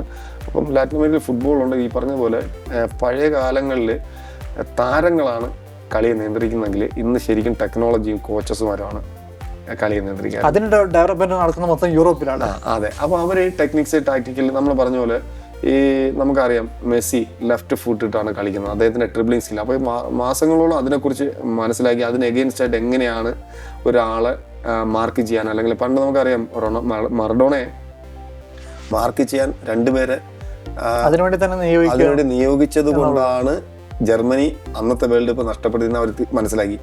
അടുത്ത വേൾഡ് കപ്പിൽ അതേ ടീമുകൾ ഫൈനൽ വന്നപ്പോൾ അവർ ജയിച്ചു. അപ്പോൾ അതുകൊണ്ട് ഇന്ന് ടെക്നിക്സും ടാക്ടിക്സും ടെക്നോളജിയും ഒക്കെ യൂസ് ചെയ്യും. നമുക്കറിയാം GPS ഇതൊക്കെ ഉപയോഗിച്ചുകൊണ്ടാണ് ഒരു കളിക്കാരന്റെ സ്ട്രെങ്തും വീക്ക്നെസ്സും ഫിറ്റ്നസ്സും അവന്റെ ഇതെല്ലാം അളന്നുകൊണ്ടുള്ള ഒരു വേറൊരു, അതായത് ഗണിതശാസ്ത്രം ഇത് ഉള്ള ഒരു ലെവലിലോട്ട് ഒക്കെ വെച്ചിട്ടാണ് ടീമുകൾ പ്ലേയേഴ്സിനെ കുറിച്ച്, ഓപ്പോസിറ്റ് പ്ലേയേഴ്സിനെ കുറിച്ച്, അവരുടെ ഗെയിമിനെ കുറിച്ചൊക്കെ പഠിക്കുന്നത്. അപ്പോൾ ഞാൻ ടെക്നോളജി കൂടുതൽ സ്ഥാനം, ഇൻഡിവിജ്വൽ പ്ലേയേഴ്സ് അത്ഭുതങ്ങൾ സൃഷ്ടിക്കുന്ന നിമിഷങ്ങൾ ഒഴികെ ബാക്കിയെല്ലാം കോച്ചുമാരും ടെക്നോളജിയാണ് കളി നിയന്ത്രിക്കുന്നത്. അതുകൊണ്ട് ഈ പറഞ്ഞതുപോലെ ഇപ്പം യൂറോപ്യൻ ലാറ്റിൻ അമേരിക്കൻ രാജ്യങ്ങളിലെ കോച്ചുമാരും അതൊക്കെ പഠിച്ചിട്ടുണ്ട്. അവരും ചേഞ്ചസ് അഡാപ്റ്റ് ചെയ്യുന്നുണ്ട്, അവരും മുന്നോട്ട് വരുന്നു. അതുകൊണ്ട് തന്നെ ഈ വേൾഡ് കപ്പിൽ നമുക്ക് ഒരു ടീമിനെയും തള്ളി, ഇന്ന് എല്ലാവരും ആ ഒരു ലെവലിലോട്ട് ഉയർന്നു കഴിഞ്ഞു. അപ്പോൾ അതുകൊണ്ട് തന്നെ ഒരു രാജ്യത്തിന് എനിക്ക് തോന്നുന്നു ഇത്തവണ ഏഷ്യൻ കൺട്രീസൊക്കെ അത്ഭുതങ്ങൾ സൃഷ്ടിച്ചു. ജോർദാനൊക്കെ ചിലപ്പം ഇറാഖ് ഇപ്പം ഫ്രണ്ട്ലി മാച്ചിൽ ചിലപ്പം ഏത് ടീം രണ്ടാം നിര ആണ് ഇറക്കിയെങ്കിൽ പോലും ആ ഒരു പെർഫോമൻസ് രണ്ടാം നിര ഇറക്കിയത് എന്തിനു വേണ്ടിയിട്ടാണ്? അവർ വേൾഡ് കപ്പ് കളിക്കുമ്പോൾ ഈക്വലി ഗുഡ് ആണെന്ന് അറിയാം. അപ്പം അവരും വാശിയോടെ കളിക്കും. അപ്പോൾ ആ മത്സരങ്ങളിലെ റിസൾട്ട് നമ്മൾ കണ്ടാണ്. ഫ്രാൻസ് അട്ടിമറിക്കപ്പെട്ടു, സ്പെയിൻ ഡ്രോ ആക്കപ്പെട്ടു. അപ്പോൾ ഇതൊക്കെ നമ്മൾ പറയുന്നത് ഫുട്ബോൾ ഈക്വലി എല്ലാവരും നല്ല രീതിയിൽ ചേഞ്ചസ് അഡാപ്റ്റ് ചെയ്തുകൊണ്ട് കപ്പ് നേടുക എന്നുള്ള ഉന്നത്തോടു കൂടി വരുന്നത് തന്നെയാണ് ഈ വേൾഡ് കപ്പിന്റെ ഏറ്റവും വലിയൊരു ആകർഷണീയത. ഈ നമ്മളെപ്പോഴും താരങ്ങളെ കുറിച്ചൊക്കെ സംസാരിക്കും, മെസ്സിയെ കുറിച്ചായാലും നെയ്മറെ, റൊണാൾഡോയെ കുറിച്ചൊക്കെ. കോച്ചുമാർ അല്ലെങ്കിൽ മാനേജേഴ്സിന്റെ ഒരു റോള് ഒരു ടീമിനെ ഡെവലപ്പ് ചെയ്യുന്നതിൽ, അല്ലെങ്കിൽ ഒരു പ്ലെയറിന്റെ സ്കില്ല് ഒന്ന് മോഡിഫൈ ചെയ്തെടുക്കുന്നതിൽ സത്യത്തിൽ മാനേജർമാർ അല്ലെങ്കിൽ കോച്ചുമാർ അല്ലേ ഒരു ടീമിനെ സെറ്റ് ചെയ്യുന്നത്, ഒരു ടീമിന്റെ റിസൾട്ട് മാറ്റിമറിക്കാൻ പറ്റുന്നത്? അവരുടെ ഒരു റോൾ എങ്ങനെയാണ് ഒരു കോച്ച് എന്ന നിലയിൽ? നമ്മൾ ടീം ബിഹൈൻഡ് ടീം എന്ന് പറയും. ഒരു രാജ്യം വിജയിക്കുകയാണെങ്കിൽ അല്ലെങ്കിൽ ഒരു കപ്പ് നേടുന്നതിന് സിംഗിൾ ഇൻഡിവിജ്വൽ പേഴ്സൺ അവർക്ക് പിറകിലൊരു ടീം ഉണ്ടാവും. ആ ടീം എന്ന് പറയുന്നത് കോച്ച് മാത്രമല്ല, coach, manager, supporting staff, assistant coaches. ഈ ടെക്നോളജി യൂസ് ചെയ്യുന്ന നമ്മൾ പറഞ്ഞില്ലേ, ഒരു പ്ലെയറിൻ്റെ മാനസികമായിട്ടോ ശാരീരികമായിട്ടോ അവൻ വീക്ക് ആവുന്ന മനസ്സിലാക്കി കഴിഞ്ഞാൽ, അല്ലെങ്കിൽ അവന് മോട്ടിവേഷൻ ആവശ്യമുള്ള സമയത്ത് കൃത്യമായിട്ട് ഇടപെടൽ നടത്തുക എന്നുള്ളതാണ് ഏറ്റവും ഇമ്പോർട്ടൻറ്റ്. നമ്മൾ ആ മേഖലകളിൽ നമ്മൾ പിന്നോക്കം നിൽക്കുന്നതുകൊണ്ടാണ് നമ്മളെ ഇന്ത്യക്ക് ഒരു ഫുട്ബോൾ ടീം വേൾഡ് കപ്പ് കളിക്കുന്ന സ്വപ്നം എപ്പോഴും കാണുന്നത്. ആ മേഖലകൾ ഡെവലപ്പ് ചെയ്യേണ്ടിയിരിക്കുന്നു. കാരണം കോച്ചസിന് കിട്ടുന്ന ഇൻഫർമേഷൻസ്, കോച്ച് അല്ലെങ്കിൽ മാനേജർ, നമ്മൾ പറയുന്നത് കോച്ച് എന്നാ പറയുന്നത്, മാനേജർ എന്നത് ഈ കോച്ചസിന്റെ എല്ലാ ഇൻഫർമേഷൻ.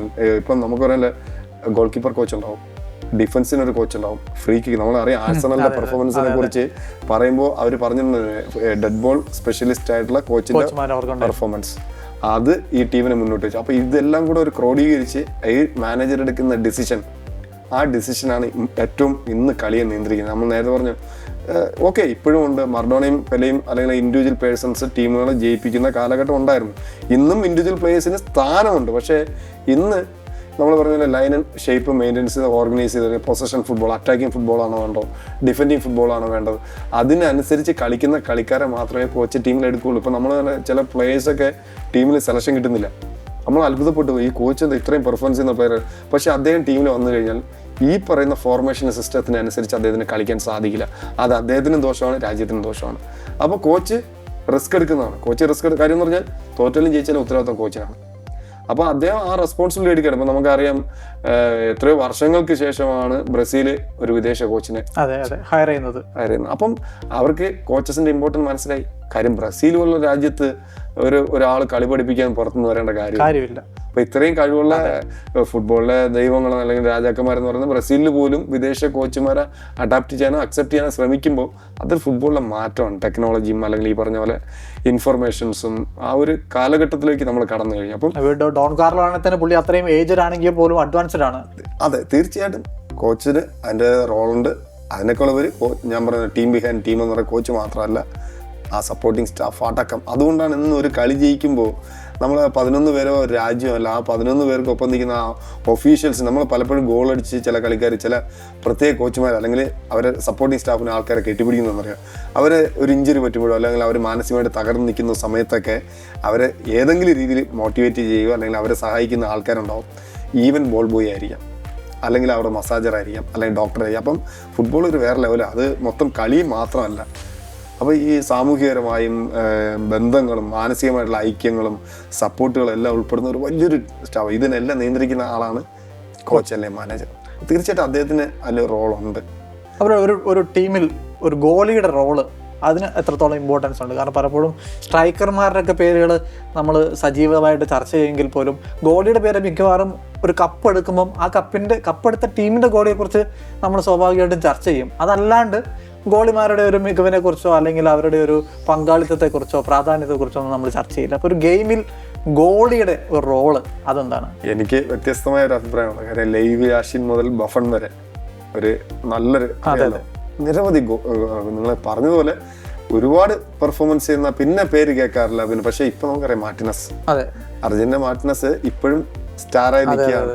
ആ വേൾഡ് കപ്പ് ജയിപ്പിച്ചപ്പോ ആ ഒരു അവസാന നിമിഷത്തെ ആ ഒരു സേവ് മാത്രം മതി അർജന്റീന എത്രത്തോളം അദ്ദേഹത്തോട്ട് കടപ്പെട്ടിരിക്കുന്നു. ഒരു ഗോൾ അടിക്കുന്നതിനൊപ്പം തന്നെ ഗോൾ തടയുന്നുണ്ട്. പക്ഷെ സ്റ്റാർ വാല്യൂ നിലനിർത്തല്ല. പക്ഷെ ഇന്നത്തെ ഫുട്ബോളിൽ ഗോൾ കീപ്പർക്ക് വളരെ ഇമ്പോർട്ടൻറ്റ് റോളാണ്. പക്ഷെ സങ്കടകരമായ ഒരു കാര്യം പറയട്ടെ, സത്യം പറഞ്ഞു കഴിഞ്ഞാൽ നമ്മളിപ്പോൾ സന്തോഷ് ട്രോഫി കോച്ച് സ്റ്റാഫിൽ ക്യാപ്റ്റൻ ആക്കണം. ക്യാപ്റ്റൻ ഇപ്പോൾ റോളില്ല. വളരെ അധികം റോളാണ്. അതായത് റഫറിയോട് സംസാരിക്കാൻ അനുവാദമുണ്ട്, അല്ലെങ്കിൽ എന്തെങ്കിലും അപ്പീൽ ചെയ്യാനുള്ള അനുവാദം ക്യാപ്റ്റൻ മാത്രമേ ഉള്ളൂ. അപ്പൊ സ്വാഭാവികമായിട്ടും നമ്മൾ ഗോൾ കീപ്പറെ കോച്ച് ക്യാപ്റ്റൻ ആക്കി കഴിഞ്ഞാൽ എന്താ സംഭവിക്കുക? അവരുടെ ഒപ്പോണന്റ് അറ്റാക്കിംഗ് സൈഡ് അല്ലെങ്കിൽ ആ ഡിഫെൻഡിങ് സൈഡിൽ വന്ന് കോൺവെർസേഷൻ നടത്തി തിരിച്ച് അവിടെ പോയിട്ട് വേണം. അവിടെ എത്തുമ്പോഴത്തേക്കും ചിലപ്പോൾ കളി തുടങ്ങി. അതൊരു വല്ലാത്തൊരു സങ്കീർണമായ ഒരു പ്രശ്നമാണ്. അപ്പൊ അതുകൊണ്ട് തന്നെ ഇന്ന് ക്യാപ്റ്റന്റെ റോളിൽ വരുന്നത് ഓൺ ഫീൽഡ് താരങ്ങളാണ്. അപ്പം അവിടെ ഈ പറയുന്ന പോലെ, പക്ഷെ മറുവശത്ത് ഇന്ന് ഗോൾ കീപ്പർ ലാസ്റ്റ് ഡിഫൻഡർ ആയിട്ട് ആക്ട് ചെയ്യുന്നത്. കാരണം പണ്ട് ഗോൾ കീപ്പർമാർക്ക് കൈ മാത്രം യൂസ് ചെയ്യുന്ന ഗോൾ കാലഘട്ടത്തിൽ മാറി ലാസ്റ്റ് ഡിഫൻഡർ മാനുവൽ നോയറിനെ വീണ്ടും തിരിച്ചു വിളിച്ചു ഈ പ്രായത്തിൽ. അപ്പൊ ഇപ്പോഴും അത് ചാമ്പ്യൻസ് ലീഗിലെ പെർഫോമൻസും കൂടെ ആയത് കോൺഫിഡൻസും കൂടി. കാരണം കാലുകൊണ്ടാണ് അദ്ദേഹം കൂടുതലും കളിക്കുന്നത്. ലാസ്റ്റ് ഡിഫൻഡർ, അതായത് ഒരു പെനിട്രേറ്റ് ചെയ്ത് വരുന്ന അല്ലെങ്കിൽ നമ്മുടെ ഡിഫൻസിനെ സ്പോയിൽ ചെയ്തു വരുന്ന പാസിനെ ബോക്സിന് പുറത്തു വന്നു വരെ കൈകാര്യം ചെയ്യാൻ കാലുകൊണ്ട് കളിക്കുന്ന ഗോൾ കീപ്പർ. ആധുനിക ഫുട്ബോളിൽ ഏറ്റവും ഇമ്പോർട്ടന്റ് ആണ് ഗോൾ കീപ്പർ എന്ന് പറയുന്നത്. കാര്യം ലാസ്റ്റ് ഡിഫൻഡറും കൂടെയാണ്. ഗോൾ കീപ്പർ മാത്രം കൈകൊണ്ടല്ല കാലുകൊണ്ടും കളിക്കുന്നത്. അപ്പൊ അവർക്ക് വളരെയധികം പ്രാധാന്യമുണ്ട്. ഈ നിങ്ങൾ നേരത്തെ പറഞ്ഞ പോലെ ഈ ഗോൾ അടിക്കുന്ന താരങ്ങൾക്കൊപ്പം അതുപോലെ തന്നെ 90 മിനിറ്റും നമ്മൾ പറയാം 89 മിനിറ്റും ഒന്നും കളിക്കുക എന്നിട്ട് ഒരു ഗോൾ സ്കോർ ചെയ്ത സ്ട്രൈക്കർക്ക് പേരാ. പക്ഷെ 89 മിനിറ്റും ജീവൻ കൊടുത്ത് ഒരു ഗോൾ കൺസീഡ് ചെയ്യാതെ മരിച്ചു കളിച്ചാലും ഒരു നിമിഷത്തെ ലാസ്റ്റ് 90ാം മിനിറ്റിൽ ഒരു അശ്രദ്ധ കൊണ്ട് ഒരു ഗോൾ വാങ്ങിച്ചു കഴിഞ്ഞാൽ ഗോൾ കീപ്പറും ഡിഫൻഡറും അവിടെ കുറ്റവാളിയായി പോവാണ്. അവർ സ്റ്റാർ ആകും. 6ാം വേൾഡ് കപ്പ് കളിക്കുന്ന ഒച്ചാവയൊക്കെ ഉണ്ട് മെക്സിക്കോയുടെ ഗോളി. അതാവും നേരത്തെ പറഞ്ഞത്, ഗോൾ കീപ്പർമാർ വളരെ ഇമ്പോർട്ടന്റ് റോളാണ്. പലപ്പോഴും നമ്മൾ അറിയാം വേൾഡ് കപ്പ് ജയിക്കുമ്പോൾ ഇപ്പം നെരിപ്പുംപിടോ അത് കഴിഞ്ഞ് നെരിപ്പുംപിടോ ഈ പരിക്കുപറ്റി സെർജി ഗോയ്ക്കോഷ നമ്മളിപ്പോഴും ഓർക്കുന്നുണ്ട്. ഗോൾ കീപ്പർമാരെ ഒരുപാട് ഗോൾ കീപ്പർമാരെ ഇംഗ്ലണ്ടിലെ ഗോൾ കീപ്പേഴ്സ് ഇവരൊക്കെ നമ്മൾ എപ്പോഴും ഓർക്കുന്നുണ്ടെങ്കിലും നിങ്ങൾ പറഞ്ഞൊരു സ്റ്റാർ. പക്ഷെ അത് ബഫണ്ണൊക്കെ ഉണ്ടായിരുന്നു. ബഫണ്ണൊക്കെ ഉണ്ട്. അപ്പം അങ്ങനെ നമുക്ക് ഒഴിവാക്കി നിർത്താൻ പറ്റില്ല ഗോൾ കീപ്പർമാരെ. പക്ഷെ ഇനിയുള്ള കാലഘട്ടത്തിൽ കൂടുതൽ അഡ്വാൻസ്. പക്ഷേ ഞാൻ നേരത്തെ പറഞ്ഞ സങ്കീർണമായ ഒരു പ്രശ്നം ക്യാപ്റ്റൻ ആക്കുമ്പോൾ ഗോൾ കീപ്പർ ഏറ്റവും ആ ഗോൾ കീപ്പർ ആയിരിക്കും ആ ടീമിനെ നയിക്കുന്നത്. പണ്ട് സ്ഥിരം ക്യാപ്റ്റൻ ഇപ്പം ഇങ്ങനെ ഒരു നിയമം വന്നപ്പോൾ അത് ഗോൾ കീപ്പർമാർക്ക് തിരിച്ചറിയാം. കോച്ചുമാര് വളരെ ധർമ്മസങ്കടത്തിലായിരുന്നു. നമ്മൾ അങ്ങനെ അനുഭവിച്ചിട്ടുള്ള ആ ഒരു വിഷയം ഇങ്ങനെ പെട്ടെന്ന് ഓർമ്മ വന്നു. ഇനി അവസാനമായിട്ടൊരു ചോദ്യം ചോദിച്ചാല്, നമ്മുടെയൊക്കെ വലിയ സ്വപ്നം എന്ന് പറയുന്നത് ഇന്ത്യ വേൾഡ് കപ്പ്. നമ്മളിപ്പം ബ്രസീലിനെ പിന്തുണയ്ക്കുന്ന ആരാധകരുണ്ടാവും, ഫ്രാൻസിന്റെ ആരാധകരുണ്ടാവും, അർജന്റീനയ്ക്ക് ഫാൻസ് ഉണ്ടാവും. പക്ഷെ ഇന്ത്യ എപ്പോൾ വേൾഡ് കപ്പ് കളിക്കും? നിലവിലെ നമ്മുടെ ഒരു ഇന്ത്യൻ ഫുട്ബോളിന്റെ ഒക്കെ ഒരു അവസ്ഥ വെച്ച് നോക്കിയാൽ ഞാൻ വളരെ പോസിറ്റീവായിട്ട് ചിന്തിക്കുന്നത് ഇന്ത്യ വേൾഡ് കപ്പ് കളിക്കുന്നത് സ്വപ്നം കാണുന്നതാണ്. ഞാൻ അടുത്ത വേൾഡ് കപ്പ് ഇന്ത്യ കളിക്കുമെന്ന് പറഞ്ഞാൽ ചിലപ്പോൾ നിങ്ങൾക്ക് അത്ഭുതം തോന്നാം, അല്ലെങ്കിൽ ചിലപ്പം ഭ്രാന്തമായ ഒരു സ്വപ്നം എന്ന് പറയാം. പക്ഷേ ഞാൻ പറയുന്നത് PIO പ്ലേയേഴ്സ് തീർച്ചയായിട്ടും ഇന്ത്യൻ ഫുട്ബോളിന്റെ ഭാഗമായില്ലെങ്കിൽ ബുദ്ധിമുട്ടാണ്. കാരണം നമ്മുടെ എഡ്യൂക്കേഷൻ സിസ്റ്റമാണ് അതിന് പോരായ്മയാണ്. അതായത് നമ്മൾ അറിയാലോ 24 മണിക്കൂറും പഠിക്കുക, അല്ലെങ്കിൽ പഠിച്ചാൽ മാത്രമേ രക്ഷപ്പെടുള്ളൂ. പക്ഷെ എത്ര പേര് രക്ഷപ്പെടും എന്നുള്ളത് ഒന്ന് അനലൈസ് ചെയ്ത് നോക്കുന്നത് എല്ലാവർക്കും നന്നായിരിക്കും. ഇപ്പോൾ ഞാൻ എഡ്യൂക്കേഷനെ മോശമായിട്ട് പറയുന്നതല്ല, പക്ഷെ ക്രിയേറ്റീവ് അല്ലാത്ത എഡ്യൂക്കേഷൻ, ഈ 4 ചുവരുകൾക്കിടയിൽ ഒരു അനങ്ങാതെ കാണാപ്പാടം പഠിക്കുന്ന സ്റ്റുഡൻസിനെ സൃഷ്ടിക്കുന്ന വിദ്യാലയങ്ങൾ എനർജറ്റിക് ആയിട്ടുള്ള ഒരു യുവത്വത്തിന് സൃഷ്ടിക്കുന്നില്ല. ബുദ്ധി മാത്രം പോരാ, ശക്തിയും വേണം. അപ്പം നമ്മളൊക്കെ വിദേശത്ത് ജോലിക്ക് വരുന്നത് അതുകൊണ്ടായിരിക്കാം. അപ്പം അവർ ക്രിയാത്മകമായ ഒരു പഠനം, ഞാൻ പറഞ്ഞ പോലെ ബേസിക് ആയിട്ടുള്ള നോളജ് മാത്രം പോരാ, ശാരീരികമായ കരുത്ത് വേണം. ഇത് ഉണ്ടാക്കേണ്ട വിദ്യാലയങ്ങളാണ്. അപ്പം നമ്മുടെ പാഠ്യപദ്ധതിയിൽ കായിക വിഷയം ഇതാക്കാതെ ഒരിക്കലും നമ്മൾ വേൾഡ് കപ്പ് കളിയില്ല. നമ്മുടെ കൾച്ചർ വച്ചുകൊണ്ട് നമുക്കൊരിക്കലും വേൾഡ് കപ്പ് ഫുട്ബോൾ കളിക്കാൻ കഴിയില്ല. നമ്മളെ എഡ്യൂക്കേഷൻ സിസ്റ്റത്തിൻ്റെ ഭാഗം ആക്കി മാറ്റി ഹെൽത്ത് ആയിട്ടുള്ള ഒരു ലൈഫ് സ്റ്റൈലുള്ള യുവാക്കളെ അല്ലെങ്കിൽ യുവതികളെ സൃഷ്ടിച്ചാൽ മാത്രമേ നമുക്ക് മുന്നോട്ട്. ആ ഹെൽത്ത് ഉള്ള യുവാക്കളെ സൃഷ്ടിക്കാതെ നമ്മൾ വേൾഡ് കപ്പ് കളിക്കാൻ പറഞ്ഞാൽ ഫുട്ബോൾ ഏറ്റവും സെൻസിറ്റീവായ ക്വിക്ക് ഡിസിഷൻ മേക്കിംഗ് അല്ല, ക്വിക്ക് ഡിസിഷൻ മേക്കിംഗ്, ഇതെല്ലാം വേണ്ട വളരെ ഫാസ്റ്റായിട്ട് ആക്ട് ചെയ്യേണ്ട കരുത്തുള്ള ശരീരം വേണ്ട ഗെയിമാണ് ഫുട്ബോൾ. അവിടെ നമ്മൾ ഗണിതശാസ്ത്രം കൊണ്ട് ചെന്ന് കഴിഞ്ഞാൽ ഒന്നും നടക്കില്ല. അപ്പോൾ അതുകൊണ്ട് തന്നെ വേൾഡ് കപ്പ് കളിക്കണമെങ്കിൽ PAO പ്ലേയേഴ്സിനെ കൊണ്ടുവരിക. PAO പ്ലേയേഴ്സ് വന്നു കഴിയുമ്പോൾ സ്വാഭാവികമായിട്ട് നമുക്കറിയാം റയാൻ വില്യംസ് വന്നപ്പോൾ തന്നെ നമ്മുടെ ഒരു മാറ്റം നമ്മൾ കണ്ടതാണ്. അപ്പോൾ ഇതുപോലെ ഒരു 5-6 പ്ലേയേഴ്സിനെ കൊണ്ടുവന്ന് സ്വാഭാവികമായിട്ട് ഇന്ത്യക്ക് കഴിവില്ലാത്തതുകൊണ്ടല്ല. കാര്യം ഇന്ത്യക്കാരെ 4 പേര് വിവിധ രാജ്യങ്ങളായിട്ട് വേൾഡ് കപ്പ് കളിക്കുന്നു. അഭിമാനം. ഒരു മലയാളിയാണ്, ഒരു മലയാളിയുണ്ട് ഖത്തർ ടീമിന്. അതൊക്കെ ഒരു അപ്പോൾ നമ്മുടെ ജനറ്റിക് ഇത് വെച്ച് നമുക്കും കളിക്കാൻ സാധിക്കും. നമുക്ക് പറ്റാത്തതല്ല, പക്ഷെ നമുക്ക് അവസരം നിഷേധിക്കപ്പെടുകയാണ്. വിദ്യാഭ്യാസമാണ് ഏറ്റവും ഇമ്പോർട്ടൻ്റ് എന്ന് പറഞ്ഞുകൊണ്ട് നമ്മുടെ ക്രിയേറ്റിവിറ്റികളെ, നമ്മുടെ കുട്ടികളിൽ ഉണ്ടാകുന്ന കഴിവുകളെ നമ്മൾ അടിച്ചമർത്തിക്കൊണ്ട് പഠനത്തിൻ്റെ മേഖലയിലേക്ക് തള്ളിവിടുമ്പോൾ പലപ്പോഴും യുവാക്കളുടെ സ്വപ്നങ്ങളും അല്ലെങ്കിൽ അവൻ്റെ ഇഷ്ടങ്ങളും ഒക്കെ നശിക്കുന്ന ഒരു ബാല്യം. ഒപ്പം തന്നെ അവർ മുന്നോട്ട് പോകുമ്പം ഒരു ചെറിയൊരു സങ്കീർണമായ പ്രശ്നം ഹാൻഡിൽ ചെയ്യാൻ പറ്റാതിരിക്കുന്ന മാനസികമായ, ഇവിടെ ഫുട്ബോൾ എന്ന് പറയുന്നത് മാനസികവും ശാരീരികമായ കരുത്ത്, ക്വിക്കായിട്ട് ഡിസിഷൻ എടുക്കാനുള്ള കഴിവ്, ഇതൊന്നും നമ്മുടെ പഠനത്തിൻ്റെ ഭാഗമല്ല. ഇതാണ് യൂറോപ്യൻസും അല്ലെങ്കിൽ വികസിത രാജ്യങ്ങളും നമ്മളും തമ്മിൽ വ്യത്യാസം. നമുക്കെല്ലാം ഉണ്ട്, പക്ഷേ നമ്മുടെ പഠനശൈലി ഇന്നും മാറ്റാതെ പോകുന്നത് കൊണ്ട് ഹെൽത്തായിട്ടുള്ള ഒരു തലമുറയില്ല, ഹെൽത്തി ആയിട്ടുള്ള ഒരു കൾച്ചറില്ല. ആ കൾച്ചർ ഉണ്ടെങ്കിൽ മാത്രമേ ഫുട്ബോൾ നമുക്ക് അച്ചീവ് ചെയ്യാൻ പറ്റുള്ളൂ. അതുകൊണ്ടാണ് ഞാൻ പറയുന്നത് PAO പ്ലേയേഴ്സിനെ കൊണ്ടുവന്ന് ഒരു റിസൾട്ട് വരുമ്പോൾ സ്വാഭാവികമായിട്ട് അതിലോട്ട് കാര്യം ഈ ISL വന്നതിന് ശേഷമാണ് ഡോക്ടർമാർ എഞ്ചിനീയർമാർ മക്കളെ കളിക്കാൻ വിടുന്നത്. അവർ പറയുന്ന 2 കാര്യമുണ്ട്. ഒന്ന്, എൻ്റെ മകൻ നമ്മൾ 35-40 വയസ്സാകുമ്പോൾ ഇപ്പോഴേ പലതരം രോഗങ്ങൾക്ക് ആയി പോകുന്നു, ജീവിതശൈലി രോഗങ്ങൾ വരുന്നു. അത് എന്തുകൊണ്ടെന്ന് പറഞ്ഞാൽ സ്കൂളിൽ നമുക്ക് ഇങ്ങനെയുള്ള ആക്ടിവിറ്റീസ് കിട്ടാത്തതുകൊണ്ട് നമ്മൾ വൈറ്റ് കോളർ ജോബ് കിട്ടുന്നുണ്ട്, പക്ഷേ അതിനോടൊപ്പം അസുഖവും കിട്ടുന്നുണ്ട്.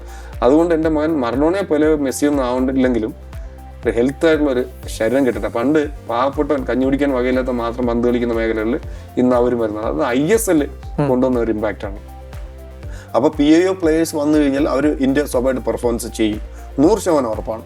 ആ പെർഫോമൻസ് ചെയ്ത് അടുത്ത വേൾഡ് കപ്പിന് നമ്മളീ പറഞ്ഞാൽ ഇപ്പോൾ ഒരാൾ വന്നെങ്കിൽ ഒരു 5 പേര് വരികയാണെങ്കിൽ തീർച്ചയായിട്ടും ഏഷ്യയിൽ ഒരു പവർ ഹൗസ് ആയിട്ട് ഇന്ത്യ ഉറപ്പായിട്ടും മാറും, സംശയമില്ല. കാര്യം ഇന്ത്യക്കാരായ വിദേശത്ത് കളിക്കുന്ന നിരവധി നല്ല വലിയ ലീഗുകളിൽ കളിക്കുന്ന ഇംഗ്ലീഷ് പ്രീമിയർ ലീഗിലും ചാമ്പ്യൻസ് ലീഗ് വരെ കളിച്ച കളിക്കാരൊക്കെ ഉണ്ട്. അപ്പോൾ അതിന് ഇന്ത്യ ഗവൺമെൻറ് ഇനിഷ്യേറ്റീവ് മുന്നോട്ട് വന്നിട്ടായിരുന്നു നമ്മൾ വേൾഡ് കപ്പ് അടുത്ത തവണ കളിക്കുമെന്ന് 100% വിശ്വസിക്കുന്ന ഒരാളാണ് ഞാൻ. വിജേട്ടാ, ആര് കപ്പെടുക്കും? ഒരു കളിക്കാരനായ സമയത്ത് ഞാൻ ഇറ്റലി എന്ന് പറയായിരുന്നു. ഇറ്റലി ക്വാളിഫൈ ചെയ്തിട്ടില്ല. ഞാൻ ഇറ്റലിയുടെ അടുത്ത ഒരു ആരാധനയാണ്. പിന്നെ നമ്മളെല്ലാവരും പറഞ്ഞല്ലോ നമ്മുടെ തലമുറ ഫുട്ബോൾ കളി ഇഷ്ടപ്പെടുന്ന മറഡോണയുടെ കാലഘട്ടം മുതലാണ്. അപ്പോൾ സ്വാഭാവികമായിട്ടും മറഡോണ, ബാറ്റിസ്റ്റൂട്ട, ക്ലോഡിയ കനീജിയ, ഇവരെയൊക്കെ നമുക്കൊരു എന്താ പറയുക, ബാറ്റിസ്റ്റയുടെ കാണുമ്പോൾ തന്നെ യേശുക്രിസ്തുവിന്റെ മുഖം. അപ്പൊ അങ്ങനെയുള്ള ഒരു അർജന്റീനയോട് ഒരു ഭയങ്കര എന്നും ഒരു ആരാധനയാണ്. പക്ഷെ ഇന്നത്തെ കാലഘട്ടം നമ്മൾ പറയുന്ന പോലെ കളി ഞാൻ പഠിക്കുന്ന ഒരു പരിശീലകനാണ്. അതുകൊണ്ട് ഏത് ടീമാണ് നന്നായിട്ട് കളിക്കുന്നത്, ഇപ്പോൾ മൊറോക്കോ കഴിഞ്ഞതാണ് നോക്കാം, മൊറോക്കോയുടെ മാറ്റം, ഇപ്പോൾ സ്പെയിനിൻ്റെ ആ ഒരു സ്റ്റൈലിഷ് ആയിട്ടുള്ള ഗെയിം, ഫ്രാൻസിൻ്റെ സ്ട്രെങ്ത്, എല്ലാവരും സ്റ്റാറുകളാണ്. അപ്പോൾ നമുക്ക് അങ്ങനെ ഒരു രാജ്യത്തിനെയും ഞാൻ പ്രെഡിക്റ്റ് ചെയ്യുന്നില്ല. നമ്മുടെ ഇഷ്ടം ഞാൻ പറഞ്ഞ ഇറ്റലി, പക്ഷേ ഇറ്റലി വേൾഡ് കപ്പിനില്ല. പക്ഷേ സ്പെയിൻ ഫ്രാൻസ് ഫൈനൽ ഞാൻ പ്രെഡിക്റ്റ് ചെയ്യുന്നു. അപ്പോൾ അതുപോലെ തന്നെ ഈ മെസ്സിക്ക് എന്തായാലും വേൾഡ് കപ്പ് കഴിഞ്ഞ വട്ടം കിട്ടി, ക്രിസ്ത്യാനോയ്ക്ക് ഒരു വേൾഡ് കപ്പ് ഇതുവരെ കിട്ടിയിട്ടില്ല. ഈ വേൾഡ് കപ്പ് ക്രിസ്ത്യാനോയ്ക്ക് കിട്ടണം അങ്ങനെയുള്ള ആഗ്രഹങ്ങളൊക്കെ ഉണ്ടോ?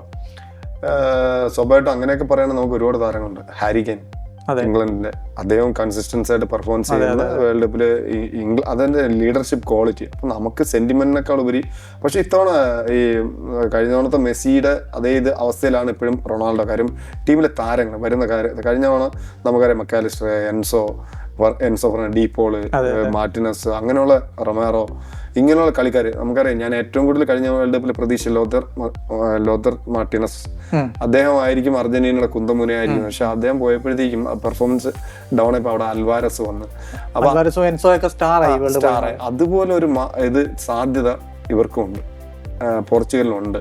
പക്ഷെ സെന്റിമെന്റ്സിന് കാര്യമില്ല, പുതിയ താരങ്ങൾ വരട്ടെ. റൊണാൾഡോ പിന്നെ നിരവധി റെക്കോർഡുകൾക്ക്, അതായത് നിങ്ങൾ നോക്കുക, Mbappe, Messi top scorers, close record ഒരു അപകട ഭീഷണിയിലാണ്. അതില് കഴിഞ്ഞ വേൾഡ് കപ്പിൽ എംബാപ്പെ 8 ഗോൾ അടിച്ചു. തീർച്ചയായിട്ടും നോക്കുക, അപ്പം എംബാപ്പയും മെസ്സിയും തമ്മിൽ ഒരു മത്സരം തന്നെ അവിടെ ഉണ്ട്. എംബാപ്പെ 4 ഗോൾ അടിക്കുകയാണെങ്കിൽ അതുപോലെ മെസ്സി 3 ഗോൾ അടിക്കണം, അല്ലെങ്കിൽ ഇവരെത്തി. അപ്പം ഈ വേൾഡ് കപ്പ് അങ്ങനെ ഒരു അത്ഭുതത്തിനും ഇത്രയും ഗോളൊക്കെ സ്കോർ ചെയ്യുക, വേൾഡ് കപ്പിൽ സ്കോർ ചെയ്യുക, ഇത്രയും കൺസിസ്റ്റൻസി കളിക്കുക എന്ന് പറയുന്നത്. അപ്പൊ അവിടെ എംബാപ്പെ മെസ്സി പോരാട്ടം ഉണ്ട്. എംബാപ്പെ അറിയാലോ എപ്പോഴും മൂന്നാമത്തെ വേൾഡ് കപ്പ് ആയിട്ടുള്ളൂ. അതെ ആയിട്ടുണ്ട്. ലോകത്തിൽ ഏറ്റവും മികച്ചവൻ, എല്ലാരെയും ബോധ്യപ്പെടുത്താൻ ശ്രമിക്കുന്ന ഞാനാണ് മികച്ചവൻ എന്ന് പറയുന്ന ഒരാളും കൂടെയാണ്. കഴിഞ്ഞ വട്ടം ആ ഫൈനലിലെ കിക്കൊക്കെ പാഴായപ്പോ ഷോട്ട് പാഴായ സമയത്ത് ഒരു പ്ലെയർ ഒന്നും അങ്ങനെ ആയിരിക്കണം. അത് ആ ഒരു അഗ്രസീവ്നെസ് അല്ലെങ്കിൽ വിന്നിങ് മെന്റാലിറ്റി അല്ലെങ്കിൽ ഫൈറ്റർ, അത് അവരെ ആ ഒരു ജനുസ് വെച്ച് നോക്കുകയാണെങ്കിൽ എംബാപ്പെ ഇത്തവണ സ്കോർ ചെയ്യാൻ. അപ്പോൾ അവിടെ ഒരു രസകരമായ ഒരു കാര്യമാണ്. ടോപ്പ് സ്കോറർ ആവുമോ, ഗോൾഡൻ ബോൾ, അതിനപ്പുറം ലോകത്തിലെ ഏറ്റവും കൂടുതൽ ഗോൾ അടിച്ച, വേൾഡ് കപ്പിൽ ഏറ്റവും കൂടുതൽ ഗോൾ അടിച്ച ഫുട്ബോളറായിട്ട് മാറുക, അതൊക്കെ ഒരു മരിക്കുമ്പോൾ പോലും മറക്കാൻ പറ്റാത്ത അച്ചീവ്മെന്റുകളാണ്. അപ്പൊ അതൊരു രസകരമായ കാര്യമാണ്. അപ്പം റൊണാൾഡോ കപ്പ് നേടാൻ സ്വാഭാവികമായിട്ടും റൊണാൾഡോയുടെ ആരാധകർ പ്രാർത്ഥിക്കും, മെസ്സി വീണ്ടും കപ്പ് നേടാൻ പ്രാർത്ഥിക്കും. നമുക്ക് അതേപോലെ താരങ്ങളാണ് ഹാരി കെയ്നും എംബാപ്പയും, അങ്ങനെയൊക്കെ നിരവധി താരങ്ങളുണ്ട്.